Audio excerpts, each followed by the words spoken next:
આજના વિશ્વમાં જુઓ ને બધે જ માહિતીનો ધોધ વહી રહ્યો છે અને આવા સમયે સ્પષ્ટતા હોવી એ જ શક્તિ છે એમ કહી શકાય. બરાબર. પણ સાચું કહું ને આ સ્પષ્ટતા મેળવવી હવે બહુ અઘરી થઈ ગઈ છે. હા, અઘરી તો છે જ. આપણને ઘણીવાર ખબર પણ નથી હોતી કે કઈ મોટી ચર્ચાઓ ચાલી રહી છે એના મુખ્ય પ્રશ્નો શું છે. બિલકુલ. ખાસ કરીને અત્યારે જ્યારે ઉદારમતવાદ જેવી વર્ષોથી ચાલી આવતી વિચારધારાઓ પણ હવે ડગમગી રહી હોય એવું લાગે છે. હા. અને ટેકનોલોજી તો આપણા ભવિષ્યને એવી રીતે ઘડી રહી છે જેની આપણે કલ્પના પણ નહોતી કરી. જાણે ઇતિહાસ આપણને શ્વાસ જ નથી લેવા દેતો. એટલે જ આજે આપણે યુવાલ નોઆ હરારીના પુસ્તક 21 lessons for the 21st century પર થોડી ઊંડી વાત કરવાના છીએ. હા, બહુ જ અગત્યનું પુસ્તક છે આજના સમય માટે. બરાબર. આ પુસ્તક સીધું જ અત્યારના પડકારો અને ભવિષ્યની દિશા ઉપર ધ્યાન દોરે છે. આપણે એ સમજવાની કોશિશ કરીશું કે ખરેખર શું ચાલી રહ્યું છે. અને આપણી સામે કઈ મોટી પસંદગીઓ છે. હા, અને સૌથી અગત્યનું આપણે ધ્યાન શેના પર આપવું જોઈએ, કઈ બાબતો મહત્વની છે. ચાલો ત્યારે શરૂઆત કરીએ હરારીના એક મૂળભૂત વિચારથી. એ કહે છે કે માણસો છે ને એ તથ્યો કે આંકડાઓથી નથી વિચારતા, આપણે વાર્તાઓથી વિચારીએ છીએ. હા, આ બહુ જ મહત્વનો મુદ્દો છે. વાર્તાઓ એટલે 20મી સદીમાં દુનિયા પાસે 3 મોટી વાર્તાઓ હતી: ફાસીવાદ, સામ્યવાદ અને ઉદારમતવાદ. અને એમાંથી 2 તો હા, ઇતિહાસે એનો ક્રમ પણ નક્કી કરી દીધો. બીજું વિશ્વયુદ્ધ થયું અને ફાસીવાદની વાર્તા લગભગ ખતમ. પછી લગભગ 40 વર્ષ સુધી સામ્યવાદ અને ઉદારમતવાદ વચ્ચે કોલ્ડ વોર ચાલ્યો. અને છેવટે સોવિયત યુનિયન તૂટ્યું એટલે સામ્યવાદ પણ પડી ભાંગ્યો. એટલે પછી ઉદારમતવાદ એકમાત્ર મુખ્ય વૈશ્વિક વાર્તા બની ગયો. લોકશાહી, માનવ અધિકાર, મુક્ત બજાર. બરાબર. અને ઘણાને લાગ્યું કે બસ હવે આ જ છેલ્લો રસ્તો છે, એન્ડ ઓફ હિસ્ટ્રી જેવી વાતો થવા લાગી. પણ અહીંયા જ વાર્તામાં વળાંક આવે છે. હરારી કહે છે કે 2008ની જે વૈશ્વિક આર્થિક કટોકટી આવી, આ ટ્રમ્પ મુવમેન્ટ કે પછી બ્રેક્ઝિટ, એ બતાવે છે કે ઉદારમતવાદની વાર્તા પણ હવે સંકટમાં છે. લોકોનો વૈશ્વિકરણ પરથી જાણે વિશ્વાસ ઉઠી રહ્યો છે. સાચી વાત છે. અને રસપ્રદ વાત એ છે કે ઘણા લોકો હજુ પણ લોકશાહી અને કદાચ મુક્ત બજારમાં માને છે, પણ એમને હવે પેલો વૈશ્વિક સહકાર કે ખુલ્લી સરહદોનો વિચાર એ બહુ ગળે નથી ઉતરતો. અચ્છા. એમને લાગે છે કે ભાઈ પોતાના દેશ કે સમુદાયના હિતોનું રક્ષણ કરવું વધુ જરૂરી છે. એટલે રાષ્ટ્રવાદ, સંરક્ષણવાદ એ બધું પાછું આવી રહ્યું છે. એટલે કે ઉદારમતવાદની જે વૈશ્વિક વાર્તા હતી એ હવે પેલી સ્થાનિક નેશનલ વાર્તાઓ સામે હારી રહી છે. કંઈક એવું જ કહી શકાય. હા. અને આ બધું એવા સમયે થઈ રહ્યું છે જ્યારે બીજી બાજુ ટેકનોલોજીમાં બાપરે કેવી ક્રાંતિ ચાલી રહી છે. બરાબર. ઇન્ફોર્મેશન ટેકનોલોજી એટલે કે ઇન્ફોટેક અને બાયોટેકનોલોજી એટલે કે બાયોટેક, આ બેનો સંગમ થઈ રહ્યો છે. હા, અને આ ટેકનોલોજી ફક્ત આપણી નોકરીઓ કે સમાજને જ નહીં, ના, એનાથી પણ આગળ. એ તો આપણા શરીર અને મનને પણ બદલવાની ક્ષમતા ધરાવે છે. આ થોડું ડરામણું નથી? ડરામણું કદાચ, ખબર નહીં, પણ વિચારવા જેવું તો છે જ. ભૂતકાળમાં આપણે શું કર્યું? આપણે બહારની દુનિયા પર કાબૂ મેળવ્યો. જેમ કે નદી પર બંધ બાંધ્યો. હા, ખેતી વિકસાવી. પણ આપણું આંતરિક જગત, આપણી લાગણીઓ, આપણા વિચારો, આપણું વૃદ્ધત્વ, એના પર આપણો કંટ્રોલ ઓછો હતો. સાચું. હવે આ ઇન્ફોટેક અને બાયોટેક મળીને એ આપણને આપણા આંતરિક જગત પર અભૂતપૂર્વ કંટ્રોલ આપવાનું વચન આપી રહ્યા છે. પણ આ કેવી રીતે શક્ય બને? મતલબ આ તો માનવ હેકિંગ જેવી વાત નથી લાગતી? કોઈ આપણા મગજને હેક કરી લે? હરારી બરાબર આ જ શબ્દ વાપરે છે, હેકિંગ હ્યુમન્સ. અને એ એટલા માટે શક્ય બની રહ્યું છે કારણ કે વિજ્ઞાન, ખાસ કરીને ન્યુરોસાયન્સ અને બિહેવિયરલ ઇકોનોમિક્સ, એ આપણને સમજાવી રહ્યું છે કે આપણા નિર્ણયો જે છે ને એ કોઈ રહસ્યમય ફ્રી વિલ કે મુક્ત ઈચ્છાનું પરિણામ નથી. તો શું છે? આપણા મોટાભાગના નિર્ણયો, પસંદગીઓ, લાગણીઓ, આ બધું આપણા મગજમાં થતી જટિલ બાયોકેમિકલ પ્રક્રિયાઓ છે. અબજો ન્યુરોન્સ વચ્ચે થતી ગણતરીઓનું પરિણામ છે. ઓહ, એટલે બધું બાયોલોજી અને કેમિસ્ટ્રી? હા, એક પ્રકારના જૈવિક અલ્ગોરિધમ્સ છે એમ કહી શકાય. અચ્છા, એટલે કે જેને આપણે આપણું અંતર્જ્ઞાન કહીએ છીએ કે ભાઈ મને અંદરથી એવું લાગે છે, એ ખરેખર તો મગજ દ્વારા પેટર્ન રેકગ્નિશન છે. બરાબર. જેમ એક અનુભવી ડોક્ટર લક્ષણો જોઈને તરત રોગ પારખી લે કે ડ્રાઈવર ટ્રાફિક જોઈને સમજી જાય કે શું કરવું. એ લોકો પેટર્ન ઓળખતા શીખી ગયા હોય છે. હા, પોતાના અનુભવના આધારે. હવે મુદ્દો એ છે કે જો માનવ નિર્ણયો અને લાગણીઓ પણ અલ્ગોરિધમ્સ પર આધારિત હોય તો પછી આર્ટિફિશિયલ ઇન્ટેલિજન્સ એટલે કે એઆઈ આ અલ્ગોરિધમ્સને આપણા કરતાં પણ વધુ સારી રીતે સમજી શકે છે અને એનું વિશ્લેષણ પણ કરી શકે છે. ઓહ, આ તો બહુ ગંભીર વાત કહેવાય. એનો મતલબ કે એઆઈ એવા કામોમાં પણ માણસો કરતાં સારું પરફોર્મ કરી શકે જેમાં આપણને લાગતું હતું કે માનવીય સમજણ જરૂરી છે. હા, જેમ કે સહાનુભૂતિ કે અંતર્જ્ઞાન. જેમ કે કોને લોન આપવી કે પછી ડ્રાઇવિંગ કરતી વખતે બાજુવાળા ડ્રાઈવરનો મૂડ કેવો છે એ સમજવું. સિદ્ધાંતમાં હા, કેમ કે એઆઈ શું કરે? એ સીધા બાયોકેમિકલ ડેટાનું પૃથ્થકરણ કરી શકે. એટલે કે ચહેરાના હાવભાવ, અવાજનો ટોન, શારીરિક પ્રતિક્રિયાઓ જે કદાચ આપણે ધ્યાન પણ ના આપતા હોઈએ. બાપરે. એટલે એઆઈ કોઈ રહસ્યમય માનવ આત્મા સામે નથી લડી રહ્યું. એ તો આપણા ન્યુરલ નેટવર્ક અને બાયોકેમિકલ એલ્ગોરિધમ્સ સામે સ્પર્ધા કરી રહ્યું છે. અને એ સ્પર્ધામાં જીતી રહ્યું છે. એવું લાગે છે કે એ વધુને વધુ સક્ષમ બની રહ્યું છે. તો પછી આ બધી વાત આપણને સીધી જ કામના ભવિષ્ય અને અસમાનતાના મોટા પ્રશ્નો તરફ લઈ જાય છે, બરાબર? બિલકુલ. શું એઆઈ અને ઓટોમેશનથી મોટા પાયે બેરોજગારી આવશે? આ ડર તો કંઈ નવો નથી. ના, નવો નથી. ઔદ્યોગિક ક્રાંતિ વખતથી આ ચિંતા છે. અને અત્યાર સુધી શું થયું? નવી નોકરીઓ ઊભી થઈ? હા, ટેકનોલોજીએ જેટલી નોકરીઓ લીધી એના કરતાં કદાચ વધુ નવી નોકરીઓ ઊભી થઈ. પણ હરારી દલીલ કરે છે કે આ વખતે વાત જુદી છે. કેમ? શું અલગ છે આ વખતે? પહેલા મશીનો આપણી શારીરિક ક્ષમતાઓ સાથે સ્પર્ધા કરતા હતા. ખેતરમાં ટ્રેક્ટર આવ્યું, ફેક્ટરીમાં મશીનો આવ્યા. બરાબર. હવે એઆઈ આપણી જ્ઞાનાત્મક ક્ષમતાઓ એટલે કે કોગ્નિટિવ એબિલિટીઝ, વિચારવાની, શીખવાની, સમસ્યા ઉકેલવાની શક્તિ એની સાથે સીધી સ્પર્ધા કરી રહ્યું છે. અને તમે જે પહેલા ઇન્ફોટેક અને બાયોટેકના સંગમની વાત કરી એ અહીંયા કેવી રીતે જોડાય છે? એ જ તો ચાવીરૂપ છે. જેમ જેમ આપણે માનવ લાગણીઓ અને નિર્ણયો પાછળના જૈવિક મિકેનિઝમ્સને વધુ સમજીશું, એ થયું બાયોટેક. હા. તેમ કમ્પ્યુટર્સ એટલે કે ઇન્ફોટેક, એઆઈ માનવ વર્તણૂકનું વિશ્લેષણ કરવામાં, નિર્ણયોની આગાહી કરવામાં અને છેવટે માણસોને રિપ્લેસ કરવામાં વધુ સક્ષમ બનશે. ડ્રાઈવરથી લઈને ડોક્ટર સુધી બધા? શક્યતા તો છે. તો પછી ભવિષ્યમાં સૌથી મોટો ખતરો શોષણનો નહીં પણ માણસોનું ઇરરેલેવન્ટ બની જવાનું હશે. મતલબ ઇરરેલેવન્ટ. બરાબર. આ શબ્દ પર હરારી ખૂબ ભાર મૂકે છે. ઇરરેલેવન્સ. આ વિચાર જ મને થોડો હચમચાવી દે છે. કેમ કે 20મી સદીમાં મુખ્ય સંઘર્ષ શોષણ સામે હતો. કામદારો લડ્યા, વસાહતો લડી. હા. પણ 21મી સદીમાં કદાચ મુખ્ય સંઘર્ષ અપ્રસ્તુત થવા સામે હશે. જરા વિચારો, લોકો પાસે વોટ આપવાનો અધિકાર તો હોય, પણ ઇકોનોમીમાં એમનો કોઈ મૂલ્ય જ ન હોય. બરાબર. આ સ્થિતિ શોષણ કરતાં પણ વધુ ખરાબ હોઈ શકે.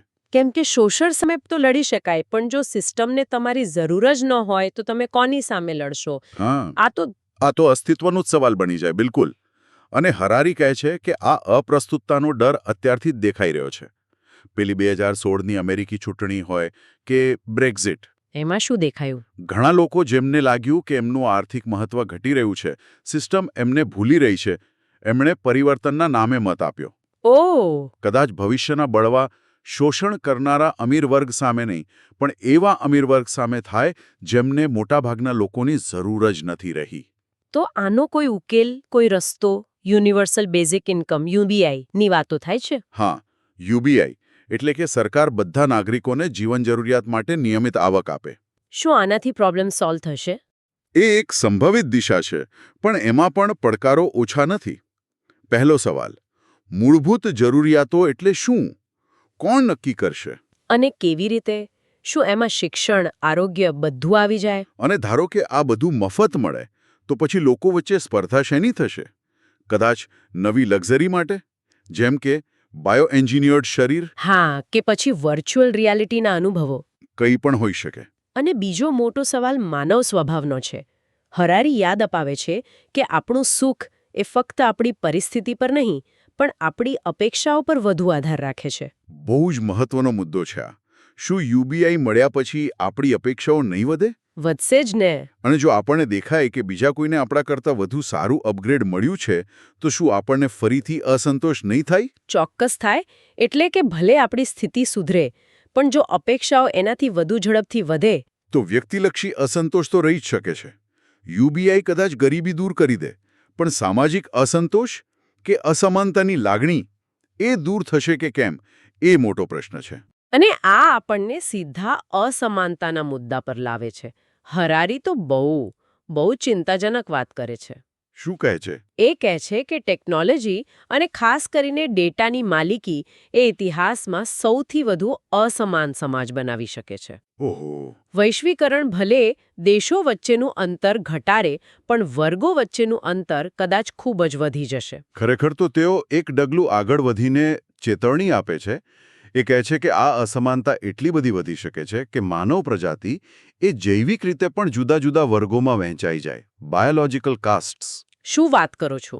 જૈવિક વર્ગો? હા, કેમ કે જેની પાસે ડેટા હશે તેની પાસે ભવિષ્ય હશે. કેમ? ડેટા આટલો પાવરફુલ કેમ? કારણ કે ડેટા અને કમ્પ્યુટિંગ પાવરના સંગમથી જીવનના કોયડા ઉકેવી શકાશે. અને પછી તેનો ઉપયોગ માત્ર આપણને પ્રભાવિત કરવા માટે જ નહીં, પણ જીવનને જ રીડિઝાઇન કરવા માટે થઈ શકે છે. અમુક લોકો વધુ સ્માર્ટ, વધુ તંદુરસ્ત, લાંબુ જીવનારા બને, જ્યારે બાકીના પાછળ રહી જાય. આ તો સાયન્સ ફિક્શન ફિલ્મ જેવું લાગે છે. શું સામાન્ય માણસ આનો વિરોધ નહીં કરી શકે? મુશ્કેલ બનશે. અત્યારે જુઓ ને, આપણે મફત ઈમેલ કે સોશિયલ મીડિયા માટે આપણો ડેટા કેવી ખુશીથી આપી દઈએ છીએ. હા, એ તો છે. ભવિષ્યમાં કદાચ સારું સ્વાસ્થ્ય, સારી નોકરી, સારો વીમો આ બધું મેળવવા માટે તમારે નેટવર્ક સાથે જોડાયેલા રહેવું પડે અને સતત તમારો બાયોમેટ્રિક ડેટા શેર કરવો પડે. અને જો ના પાડીએ તો? તો કદાચ સિસ્ટમ જ તમને બહાર ફેંકી દે. આરોગ્ય અને ગોપનીયતા વચ્ચેની લડાઈમાં કોણ જીતશે? લાગતું તો એવું છે કે આરોગ્ય જ જીતશે. મોટાભાગના લોકો માટે તો એવું જ બનશે. આ બધું સાંભળીને તો મગજ સુન્ન થઈ જાય છે. આટલી બધી જટિલતા, આટલા ઝડપી ફેરફારો, આવા સમયમાં આપણે સત્ય શું છે એ કેવી રીતે જાણી શકીએ? કદાચ આ જ સૌથી મોટો સવાલ છે અત્યારે. અને અહીં હરારી એક બીજો અત્યંત ઉશ્કેરણીજનક વિચાર રજૂ કરે છે. કયો વિચાર? તેઓ કહે છે કે હોમો સેપિયન્સ એટલે કે આપણે માણસો મૂળભૂત રીતે એક પોસ્ટ ટ્રુથ પ્રજાતિ છીએ. Post truth? એટલે સત્ય પછીના યુગની? હા, મતલબ કે આપણે મોટા પાયે સહકાર સાધવા માટે હંમેશા કાલ્પનિક કથાઓ અને દંતકથાઓ પર જ આધાર રાખ્યો છે. ફિક્શન્સ એન્ડ મિથ્સ. એટલે કે ધર્મ, રાષ્ટ્રવાદ, પૈસા, આ બધું એક રીતે જોઈએ તો મોટી વાર્તાઓ જ છે, જેના પર આપણે બધા વિશ્વાસ કરીએ છીએ એટલે ચાલે છે. બરાબર. હરારી એક જગ્યાએ લખે છે કે એક જૂઠ જો 1000 લોકો એક મહિના સુધી માને તો તે ફેક ન્યૂઝ છે, પણ જો એ જ જૂઠ અબજો લોકો 1000 વર્ષ સુધી માને તો તે ધર્મ બની જાય છે. ઓ બાપરે. પણ આનો અર્થ એ નથી કે આ વાર્તાઓ નકામી છે.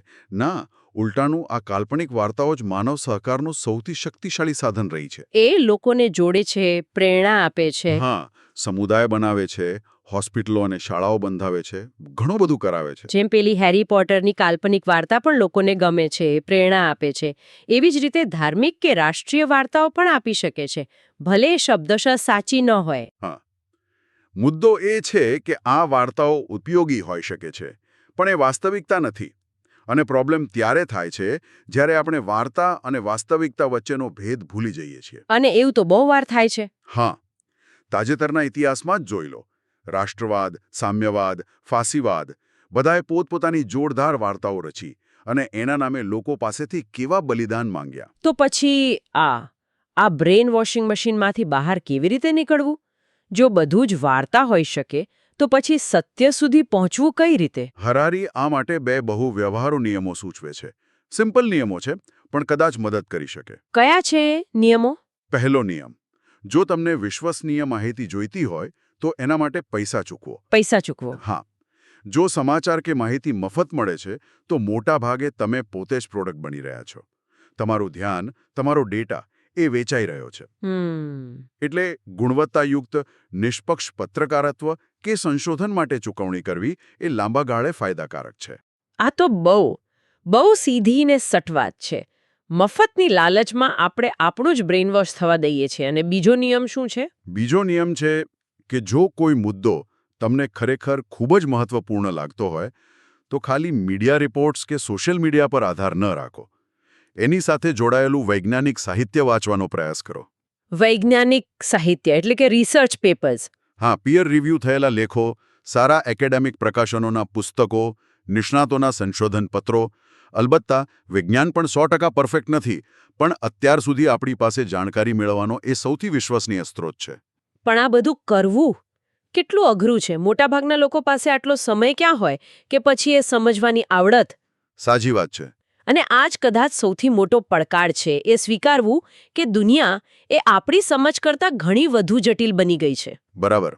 આપણે બધા હરારી જેને જ્ઞાનનો ભ્રમ કહે છે, નોલેજ એલ્યુઝન, એમાં જીવીએ છીએ. આપણને એમ લાગે કે આપણે બહુ જાણીએ છીએ. પણ હકીકતમાં આપણું મોટાભાગનું જ્ઞાન બીજાઓ પર આધારિત હોય છે. અને આપણે ઘણીવાર ગ્રુપ થિંકના શિકાર બની જઈએ છીએ. એટલે કે આપણું જે ગ્રુપ માનતું હોય એ જ આપણે માની લઈએ. હા, અને આપણે આપણી અજ્ઞાનતા સ્વીકારવાને બદલે આપણા જેવા જ વિચારો ધરાવતા લોકોના ઇકો ચેમ્બરમાં પુરાઈ રહીએ છીએ, જ્યાં આપણા વિચારોને કોઈ પડકારતું જ નથી. તો પછી અંતિમ સવાલ એ આવે છે કે જો બધી મોટી વાર્તાઓ પર શંકા હોય, જો આપણું જ્ઞાન આટલું મર્યાદિત હોય, તો પછી જીવનનો અર્થ ક્યાં શોધવો? અહીંયા હરારી ફરી એકવાર પ્રશ્નને ફેરવી નાખે છે, બહુ રસપ્રદ રીતે. કેવી રીતે? તેઓ સૂચવે છે કે કદાચ જીવનનો અર્થ શું છે એ મુખ્ય પ્રશ્ન નથી. કદાચ વધુ મહત્વનો પ્રશ્ન એ છે કે આપણે દુઃખમાંથી કેવી રીતે મુક્ત થઈ શકીએ. દુઃખમાંથી મુક્તિ, આ કેવી રીતે જોડાયેલું છે અર્થ સાથે? હરારી માટે વાસ્તવિકતા અને કાલ્પનિકતા વચ્ચેનો ભેદ પારખવાની કસોટી જ દુઃખ છે. સફરિંગ. દુઃખ. હા, દુઃખ એ દુનિયાની સૌથી નક્કર, સૌથી વાસ્તવિક વસ્તુ છે. એને તમે કોઈ વાર્તા કહીને ઉડાવી ન શકો. જ્યારે કોઈ કહે કે રાષ્ટ્ર દુઃખી થયું, તો એક રૂપક છે. રાષ્ટ્ર પોતે કંઈ ફીલ નથી કરતું. પણ જ્યારે કોઈ વ્યક્તિ, કોઈ માણસ શારીરિક કે માનસિક પીડા અનુભવે છે, ત્યારે એ 100% વાસ્તવિક હોય છે. બરાબર. ભલે એ પીડા કોઈ કાલ્પનિક વાર્તાથી પ્રેરાઈને આવી હોય, જેમ કે કોઈ ધાર્મિક માન્યતા માટે લડતા ગવાયા હોય, પણ જે દુઃખ અનુભવાય છે એ તો સત્ય છે. એટલે જો આપણે વાસ્તવિકતાને સમજવી હોય, તો આપણે દુઃખથી શરૂઆત કરવી જોઈએ.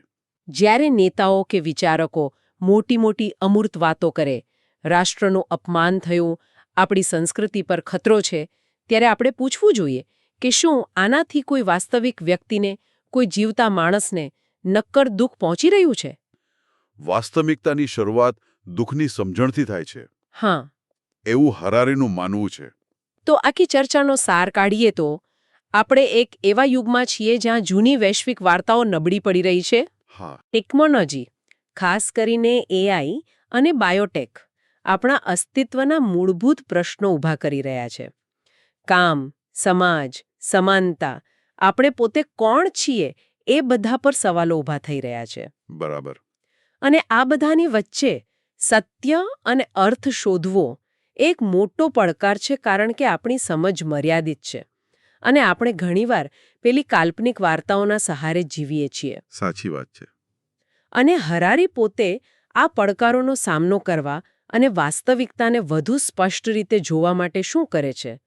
એ વિપશ્યના ધ્યાનની પદ્ધતિ અપનાવે છે. વિપશ્યના મેડિટેશન. હા, તેઓ એને પોતાના મનને સીધું જોવાની, કોઈ પણ વાર્તા કે પૂર્વગ્રહ વિના વર્તમાન ક્ષણની વાસ્તવિકતાને સમજવાનો પ્રયાસ ગણાવે છે. અને એનાથી શું સમજાય છે? એમનું માનવું છે કે મોટાભાગના દુઃખનો સ્ત્રોત આપણી બહારની દુનિયામાં નથી, પણ આપણા પોતાના મનની પ્રતિક્રિયાઓ અને પેટર્ન્સમાં રહેલો છે. જ્યારે આપણી કોઈ ઈચ્છા પૂરી નથી થતી, ત્યારે આપણું મન દુઃખ ઉત્પન્ન કરે છે. આ ખરેખર બહુ જ ગહન વાત છે. અને આખી ચર્ચા પછી એક અંતિમ વિચાર મનમાં ઘૂમી રહ્યો છે. કયો વિચાર? જો આપણી પરંપરાગત વાર્તાઓ અને વિચારધારાઓ ભવિષ્ય માટે અપૂરતી લાગી રહી હોય, અને ટેકનોલોજી આપણી લાગણીઓ અને નિર્ણયોને હેક કરવાની ક્ષમતા ધરાવતી હોય, તો આવનારા સમયમાં નૈતિકતા અને માનવીય મૂલ્યોનો આધાર શું રહેશે? આ બહુ મોટો પ્રશ્ન છે. શું આપણે કોઈક રીતે નવી, વધુ વાસ્તવિક અને કદાચ ઓછી આકર્ષક લાગતી વાર્તાઓ બનાવવી પડશે? કે પછી આપણે વાર્તાઓ વગર જીવતા શીખવું પડશે? ફક્ત દુઃખની વાસ્તવિકતા અને તેને ઘટાડવાના પ્રયાસ પર ધ્યાન કેન્દ્રિત કરીને? આ એવા સવાલો છે જેના જવાબો કદાચ આપણને તરત નહીં મળે. આવનારી પેઢીઓએ આના પર વિચારવું પડશે, પ્રયોગો કરવા પડશે. કદાચ આ જ 21મી સદીનો સૌથી મોટો પાઠ છે. પ્રશ્નો પૂછતા રહેવું અને સાવધાન રહેવું. બિલકુલ. અને પોતાની અજ્ઞાનતાનો સ્વીકાર કરવો.